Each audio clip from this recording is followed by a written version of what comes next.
స్వామి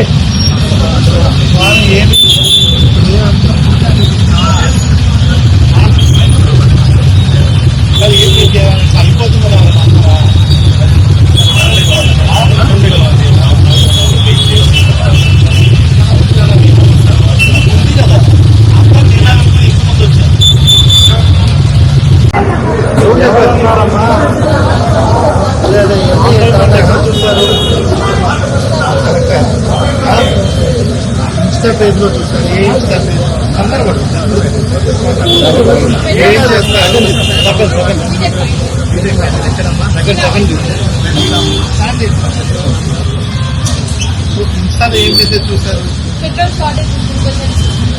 చూపిస్తారా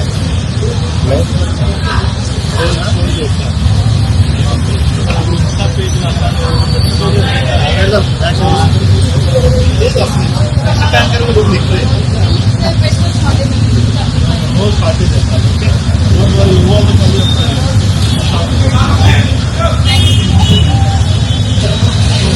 ఫుట్బాల్ తీసుకుంటున్నారు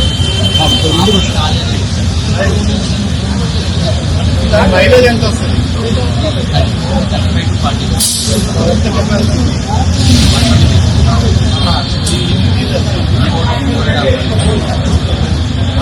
బిల్డింగ్ అడుగుతారా 70% బిల్డింగ్ పడిపోయింది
1 day around planning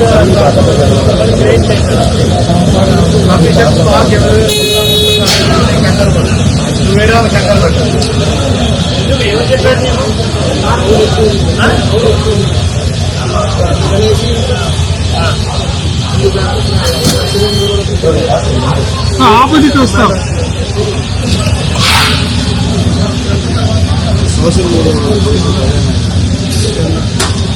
ఈ కార్యాలయం కూడా ఫుల్ ట్యాంకర్ పట్టుకుంటారు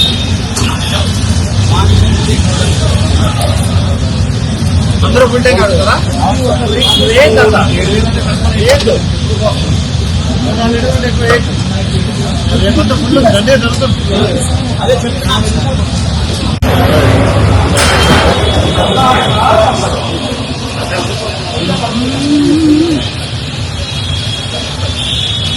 కాదు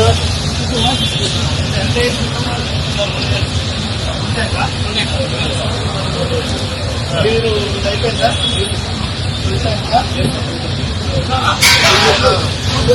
హాస్పిటల్లో మీరు కావాలని వచ్చావా లేదంటే ఫ్రీలో అవసరం వచ్చావా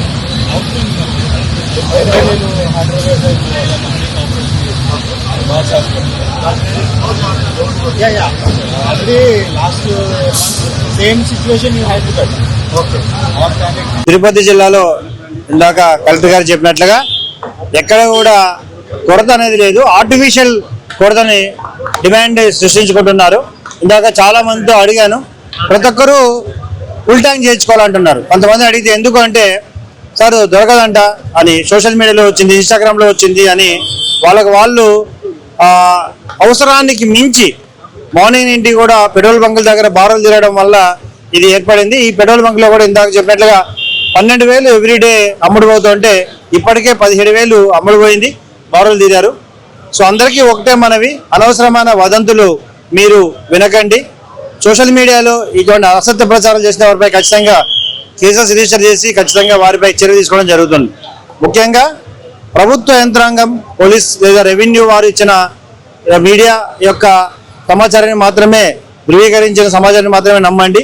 ఈ అనవసరమైన యుద్ధం కారణంగా అనవసరమైన వదంతులు వ్యాపింపజేసి ఆర్టిఫిషియల్ డిమాండ్ క్రియేట్ చేసి నాకు అవసరం లేకుండా రేపు దొరుకుతుందో లేదో అనే ఒక భయాన్ని సృష్టించి అవసరం లేకపోయినా వచ్చి ఫుల్ ట్యాంకులు 4-వీలర్ 2-వీలర్ చేయించుకోవడం వల్ల మార్నింగ్ నుండి కూడా సమస్య వచ్చింది. మీడియా ద్వారా అందరికీ కూడా తెలియజేయడం ఏంటంటే ఇప్పుడు ఆల్రెడీ సఫిషియెంట్ స్టాక్ ఉంది. రేపు మార్నింగ్ నుండి కూడా ఆనరబుల్ సీఎం గారు టెలికాన్ఫరెన్స్ పెట్టి అందరికీ చెప్పడం జరిగింది. ఎక్కడ కూడా ఎటువంటి ఇబ్బంది లేకుండా అందరికీ ఈ సఫిషియెంట్ వచ్చే విధంగా, ఇండివిజువల్కి వచ్చే విధంగా చేయడం జరుగుతుంది. ముఖ్యంగా కమర్షియల్ పర్పస్ లేదంటే డైవర్ట్ చేయడానికి ఏదైనా క్యాన్స్లో కానీ వాటిలో ఆలోచించద్దని కూడా చెప్పడం జరిగింది. ఎవరైనా బ్లాక్ మార్కెట్ తరలించడం కానీ లేదా ఎక్కువ ధరకు అమ్మడం కానీ లేదా క్యాన్స్లో పట్టించడం కానీ చేస్తే వారిపై కూడా చర్యలు తీసుకోవడం జరుగుతుంది. గౌరవ కలెక్టర్ గారి ఆధ్వర్యంలో రెవెన్యూ అండ్ పోలీస్ విభాగాలు, తర్వాత సివిల్ సప్లైస్ డిపార్ట్మెంట్ కంబైన్డ్గా అన్ని స్టేషన్స్ విజిట్ చేయడం జరుగుతుంది. అన్ని చోట్ల పోలీసు వారిని, రెవెన్యూ వారిని ఇక్కడ ఉంచడం జరుగుతుంది. ఖచ్చితంగా ప్రజలు వదంతులకి వినకుండా మీరు ఎంత అవసరమో అంతే వాడుకోండి. ఖచ్చితంగా సఫిషియెంట్ ప్రజలకు కావాల్సిన నిల్వల్ని ప్రభుత్వం నిల్వ ఉంచడం జరుగుతుంది. Thank you.